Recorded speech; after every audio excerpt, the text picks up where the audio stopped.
Hey Ignition, and happy Thursday. Last night we had Ignition and Wyatt continued our series, Fruit of a Healthy Spirit. Wyatt, if you could sum up your message from last night in 30 seconds, what would you say? Yep, so last night we focused on how do you treat yourself? How do you take care of yourself? You kicked us off last week with how do you view yourself? And so from there we went, you have to view yourself with love and kindness in order to want to treat yourself well. If you don't think you're worthy of being treated well, Right. then you won't want to. So I used last week and this week, pulled it together, and we talked about gentleness, we talked about patience, we talked about self-control. And the big idea is simply this: you are not perfect. And so when you have mess ups, it's okay to be gentle with yourself. Not just okay, it's good. It's okay to be patient with yourself. It's okay to slow down. All of those things are good. But also self-control comes in, where just because you're not perfect, you don't have to be like, oh, I'm not perfect, I can do whatever I want. It doesn't really matter. Slowing down, being patient, really considering the outcomes of your actions, all of those things are ways to treat yourself in order to have a more full life. Yeah, that's really good. I'm really loving this series and diving into the fruit of the Spirit.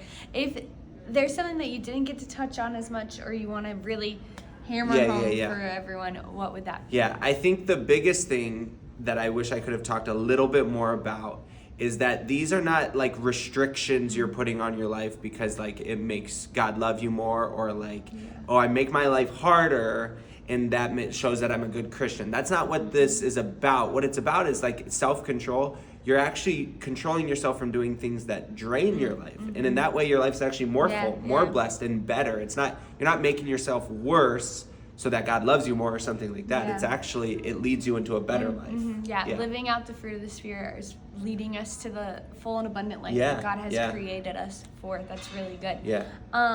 What is a way that students can activate this, live this message out this week? I think the two really big things that I was hammering home last night is it's important that we slow down. When we're too sped up and we feel like we have to make decisions and have answers, we really need to slow down. Yeah, that was you slowing down. I like it. And the other thing is that we need to view ourselves the way that God views us. So in order to do that, I invited our students last night into this practice of listening prayer, spending a few minutes every day, setting 3-minute timer on their phone or on their watch, and just closing your eyes and just listening to God. Not having a list of things you want to pray for.